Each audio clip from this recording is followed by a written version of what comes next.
Unlike calendars and appointment books, the Planner Pad Organizer is truly a self-management tool that will help you better manage the multiple demands of a busy life.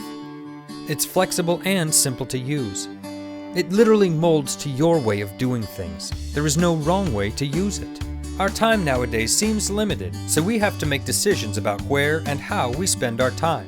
Good time management is choice management, and your Planner Pad Organizer will help you make better choices. In this tutorial, you will learn how the 3-tier funneling system will help you categorize your activities and prioritize your efforts, so you can focus on what counts when it counts. One thing to note before we begin, your Planner Pad Organizer wasn't designed to house detailed project or meeting notes. Those could clutter up the simplicity of the 3-tier system. Instead, try using a separate notebook or file for these notes, then transfer the main ideas, objectives, and follow-up reminders from these meetings and projects to your Planner Pad Organizer. Planning starts at the top of the Planner Pad Organizer. The top section of the 2-page weekly spread is where you load the funnel. This is your project and activity warehouse. It's the place to write things you need to do and the things you'd like to do, either this week or sometime in the future. The key is that you must write it down or it might be forgotten. Time management experts refer to this process as making a master list, a simple collection of ideas, reminders, and things to do. In this section, you categorize tasks and activities that go together that suit your career and lifestyle. These shorter category lists ensure that important things are visible and don't get lost in lengthy to-do lists. This is the first important step in prioritizing your week. For example, a person with a full-time job and demanding family life will have a mix of job-related categories alongside social and family obligations. Category examples could be work projects, professional development, new ideas, networking, volunteer, fitness, and family activities. While a stay-at-home parent or person with a part-time job could have categories primarily focused around home and family tasks, along with some personal entries. Category examples could be house needs, family activities, work, kids' school and sports, volunteer, personal, and church. These categories are for you to choose, and that fit your career and lifestyle. There is no wrong way to do this. Then, under each of your categories, list all tasks and activities associated with that category. Remember, these should include both things that need to be done this particular week or in the future, and they include the most important to the minute. You want to keep everything in front of you and visible so that you don't spend time on small, insignificant things, then get surprised when you realize you have a big project due in a day. The next step is to prioritize and develop your daily things to do plan. In the middle section is where you select the activities and tasks that you intend to start or complete on a specific day that week. Most of these are listed in the top section of your Planner Pad Organizer.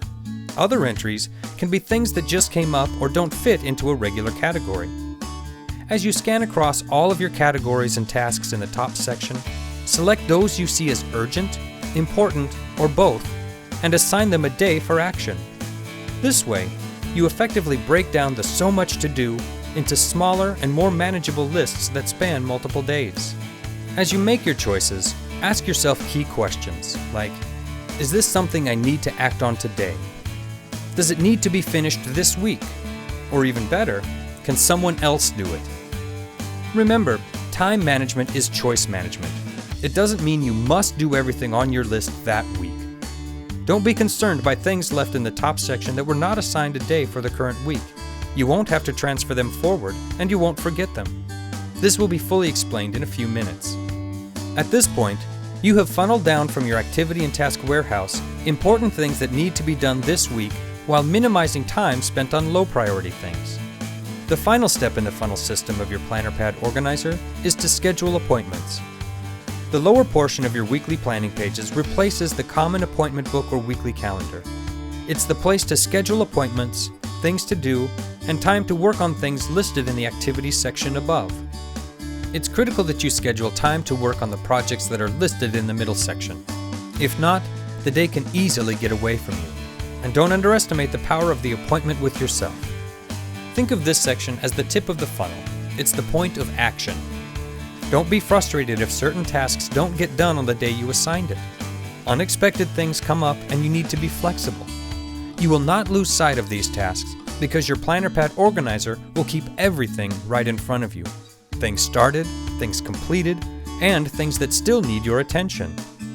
As you complete tasks, check them off, X them out, or strike through them where appropriate. Now, what about those things from your activity warehouse in the top section that didn't get an assigned day for the week? With common planners and to-do lists, week after week, you recopy not completed items and add new ones. It becomes a game, feeling busy by making a list of another list. With your planner pad organizer, you reduce or eliminate the need to keep moving the undone endlessly forward. At the end of the week, simply fold over the upper right-hand corner of your weekly planning page, but don't cut it off. There's a pre-printed dotted line to guide you.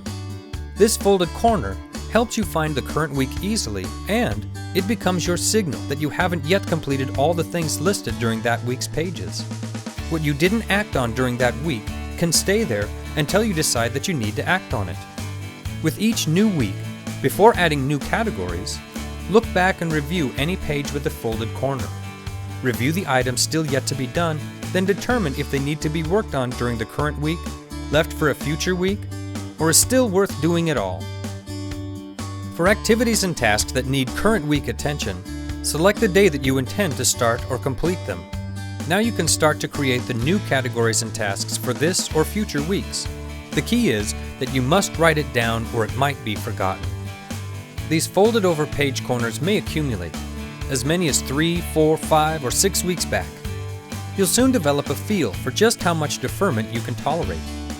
At that point, if you feel it necessary, go ahead and transfer the important categories and tasks forward to the current week. At least you've cut down on the need to frequently recopy each week. Once a previous week's categories and tasks have all been accomplished, cut the corner off. Now you know you'll never have to deal with anything written on those pages again. Here are some other tips on how to maximize the effectiveness of your planner pad organizer. On the weekly page spread, use the Notes and Calls column to provide additional info for an entry in the Appointment section. For example, write the number 1 with a circle around it next to a name in your Appointment section. Then, put the same symbol in the Notes and Calls column next to a phone number, street address, or file you'll need for that meeting. Sometimes the information you need may be written on a previous page.